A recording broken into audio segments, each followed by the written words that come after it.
My daughter found this table and chairs on Craigslist and I offered to refinish it for her. My name is Melanie. Welcome to Furniture Recreated.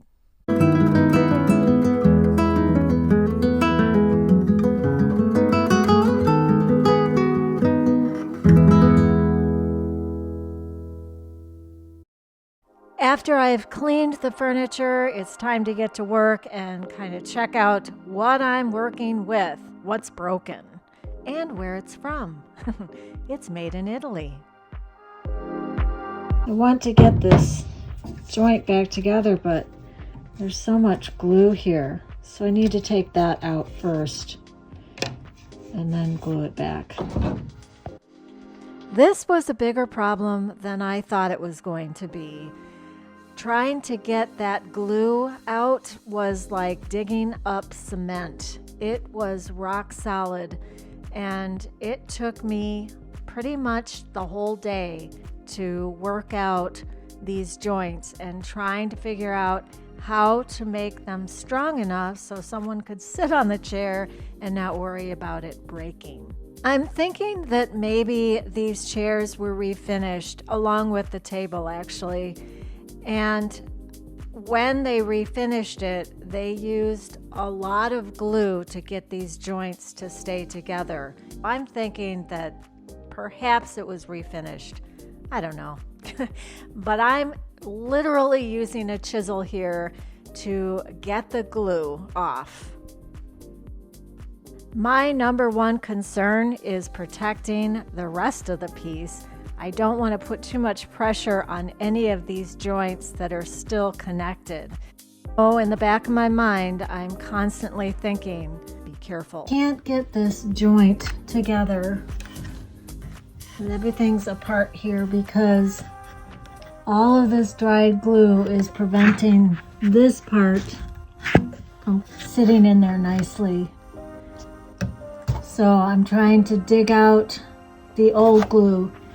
There's new glue in there because I was trying to close this up, but I couldn't because there's so much of that dried glue in there.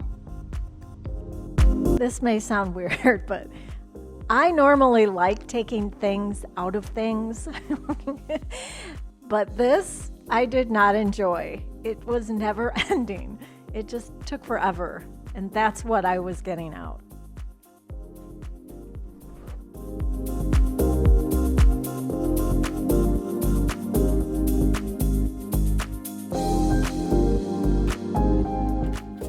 I like using a rubber mallet when I'm hitting the furniture, but I always use some kind of cushioning so I'm not denting the wood, because that just makes more work for yourself. I'll be honest with you, chairs are not my favorite thing to refinish because of this. There are just so many little crevices that you have to hand sand. And after a whole day of doing this and making repairs, my poor hands were really sore. I think I got it all. And then the only reason I really did this is because originally we were going to make a natural color, but it turned out that it was a better decision to make it a dark stain. So I probably could have avoided some of this sanding had I decided in the very beginning to use a dark stain.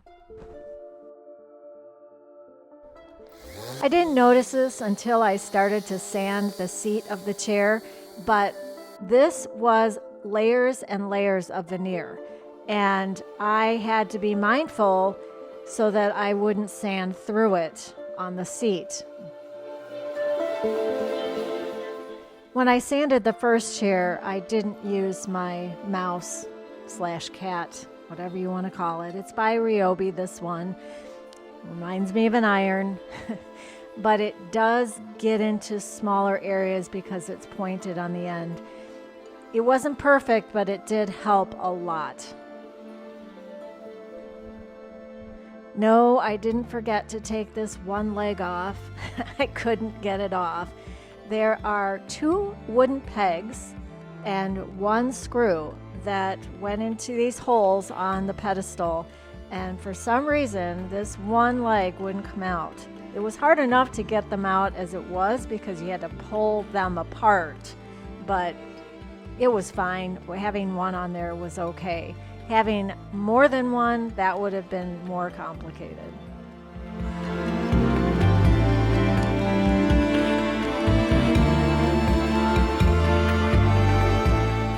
I really thought this tabletop would be easy, but of course, Murphy's Law. I started with a 120, and in retrospect, I probably could have gone to an 80 grit and it would have been easier.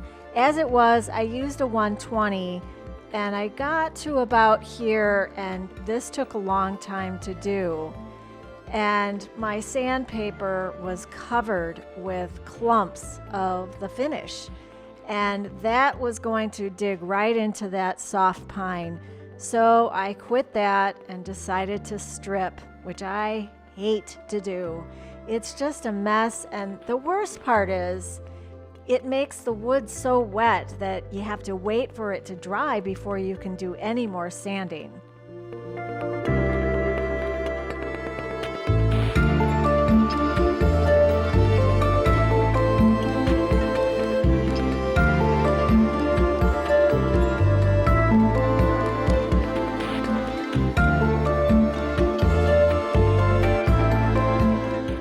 If you watch my videos, you've heard me say this a lot. I always use mineral spirits on my furniture before I start to stain. I sand down to the naked wood, so what I do is I put mineral spirits on there so that it's easier for the stain to be absorbed. This color is called Java, and it is by General Finishes.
I've gotten in the habit now of using an oil-based polyurethane top coat. Because I use an oil-based stain, it allows me to put the top coat on as soon as the stain is dry. What I'm doing there in the background is putting some sawdust from this piece into a little dish with some polyurethane. Now you can add stain to this, but because I'm sanding off stain, there is stain in there. So it's going to make it dark, and it acts as a wood filler. So I can put this on as late as right now when I'm putting top coat on and fill in cracks that I perhaps didn't see earlier. You can also add your own stain if you prefer to do that.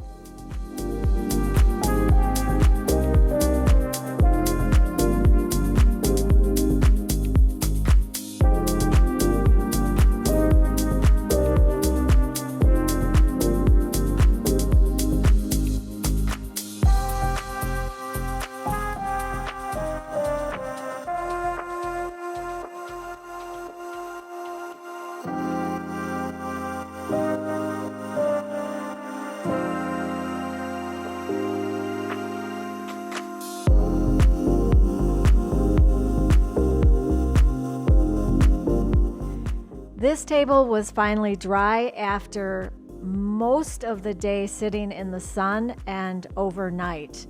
I finally broke down and used 80 grit sandpaper, which took the finish off fairly easily, and you can see it's a beautiful table underneath.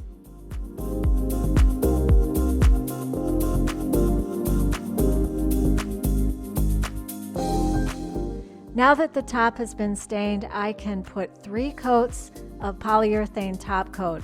The one thing that drives me crazy is how long the polyurethane oil-based top coat takes to dry. You want to be sure to use your finishing pad between each coat and then wipe it down with your tack cloth. If you do this, even using a utility brush that leaves a lot of little bits of the brush, you will be able to gently sand those off, wipe it down with the tack cloth, and put another coat on.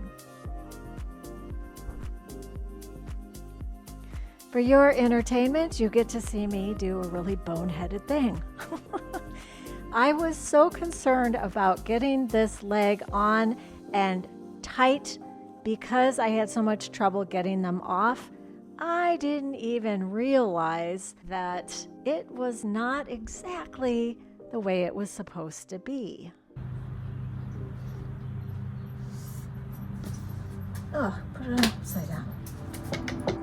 Hey, everybody gets to do something stupid once in a while. I can feel my kids' eyes rolling all the way from here.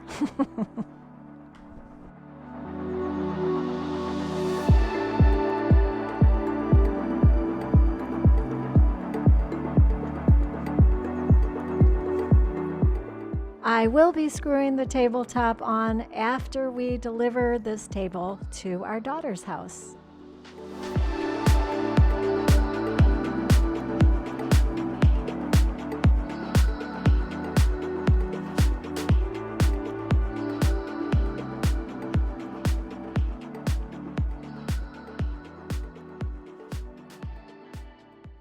This tabletop, I thought, sure, I can just sand off the top, restain it, put some top coat on it, and it'll be fine.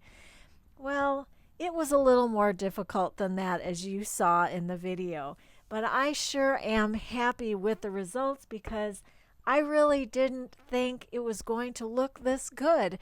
I was even looking for a replacement to the tabletop because that's how sure I was that this was not going to turn out so nice. I really love it. I'm so glad that it matches the pedestal. The pedestal is gorgeous. It has so many beautiful wood grain lines, and this too. It's a little more subtle than the pedestal, but it does make a statement, and I am so glad. I am really happy for my daughter. I think she's going to enjoy this for a long time.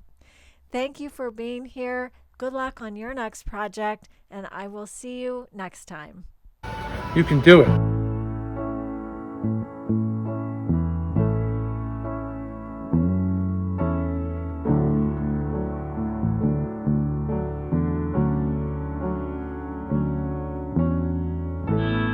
Easy does it.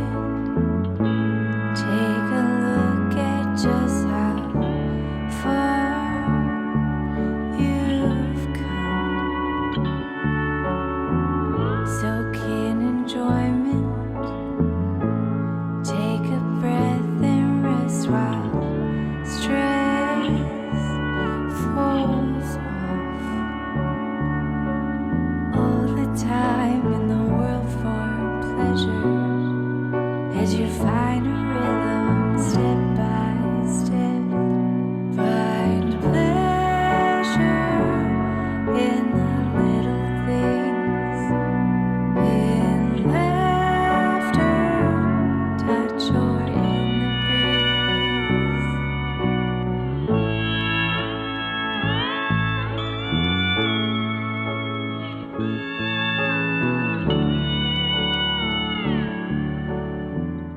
Hey, thanks for watching my video. You can find more videos just like this on my YouTube channel.